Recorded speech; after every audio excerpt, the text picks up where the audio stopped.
Human respiratory system में air passage का सिलसिला मुकम्मल हुआ और आज बारी आती है लंग्स की।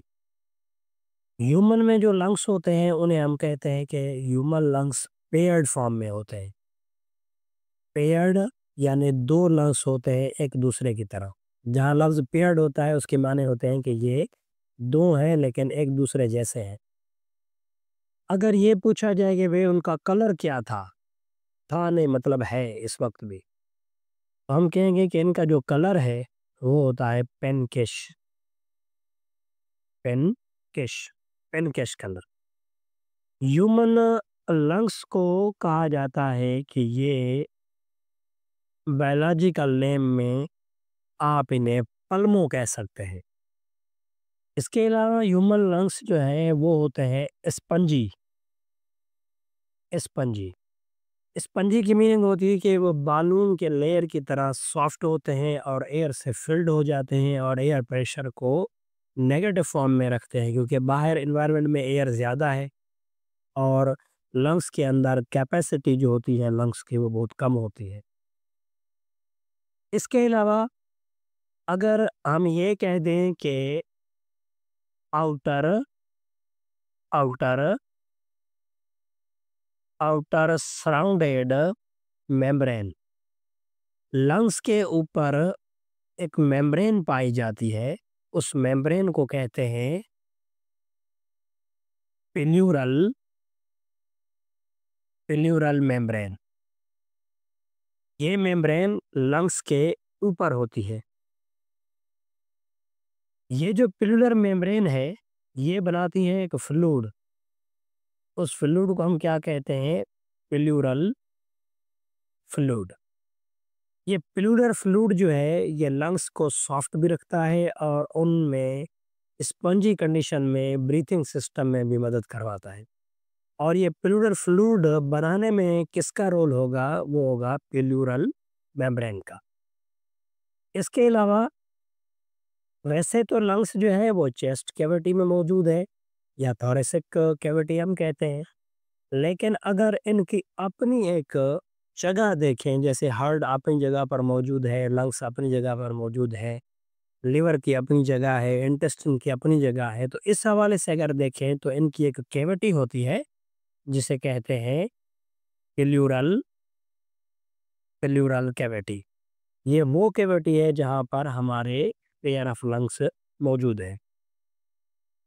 इसके बाद हम अगर ये देखें कि ये जो राइट लंग होता है, राइट लंग, इसमें लूप्स पाए जाते हैं। कितने लूप्स होते हैं? 3 लूप्स। यानी राइट लंग्स के अंदर 3 लूप्स हैं जो कि पूरे लंग्स के अंदर फैल जाते हैं। और अगर हम लेफ्ट लंग की बात करें तो लेफ्ट लंग में अगर हमसे पूछा जाए कि कितने लूप्स हैं, तो हम कहेंगे कि इनके अंदर 2 लूप्स पाए जाते हैं। राइट लंग के अंदर 3 लूप्स हैं, 3 पार्टीशन हैं और लेफ्ट के अंदर ये 2 लूप्स पाए जाते हैं। तो इसके अलावा ये है ब्रंकस। लेफ्ट ब्रंकस लेफ्ट लंग के अंदर दाखिल होता है और राइट ब्रंकस जो है वो राइट लंग के अंदर दाखिल होता है। तो इस हवाले से लंग्स की जो स्ट्रक्चर है वो बन जाती है। फिर हम क्या करते हैं? हम कहते हैं कि भाई हमें ब्रंकस का पता नहीं, तो आप एक छोटी सी डायग्राम यहाँ लेबल कर दे। ये ट्रेकिया, ये ट्रेकिया के साथ इसको भी ब्रंकस हमने कहा था, इसको भी ब्रंकस, दोनों को मिलाकर हम कह रहे थे कि ये है ब्रंकाई। अब अगर लंग्स की बात करें तो ये स्पंजी लंग्स है इस फॉर्म में। इनको कहा जाता है कि ये स्पंजी लंग्स हैं। इनमें एयर की कंडीशन जो है वो बहुत ज़्यादा होती है। अब अगर इसको मैं कह दूं कि ये राइट लंग है, तो इसमें ये 3 लूप्स बनेंगे, ये 3 पार्टीशंस बनेंगी अगर ये राइट लंग होगा तो। और अगर लेफ्ट की बात करेंगे तो इसमें ये जो लूप्स हैं ये कितने बनेंगे? 2 बनेंगे।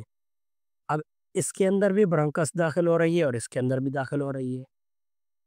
इन लंग के ऊपर मैंने कहा आपको कि एक छोटा-सा यहाँ पे एक पर्दा या एक मेम्ब्रेन पाई जाती है लंग्स के ऊपर, इस फॉर्म में।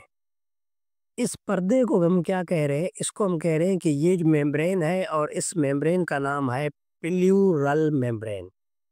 अब ये प्लूरल मेम्ब्रेन जो है, ये इस पूरे लंग को कवर किए हुए है और यही प्लूरल मेम्ब्रेन ये बनाती है फ्लूइड जिसका नाम है प्लूरल फ्लूइड।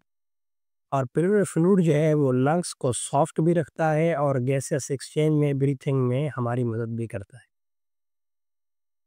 इसी प्लूरल के नेम से ये कैविटी है जहाँ पे ये लंग्स मौजूद है। तो लंग्स में फिर एक और डिवीजन भी आती है। इसमें ये कुछ इस तरीके के साथ ये ब्रांचेस जो है पूरे लंग्स के अंदर ये फैली हुई है, दोनों साइड में, लाइक दैट। इस तरीके के साथ ये लंग्स के अंदर स्ट्रक्चर बन रही है। अब इनको हम नेम क्या देंगे? इनको हम ब्रोंकस नहीं कहेंगे। ब्रोंकस एक ये है और एक ये, दोनों को मिला के कहते हैं ब्रोंकाई। इनको हम कहते हैं कि ये है ब्रंकियोल्स। और ब्रंकियोल्स के टिप के ऊपर पाए जाते हैं एल्वियोलाई, जिसकी मदद से हमारा गैसियस मैकेनिज्म या रेस्पिरेटरी साइड जो है वो वर्क करती है। तो ये आज थोड़ा मुख्तसर जिक्र था।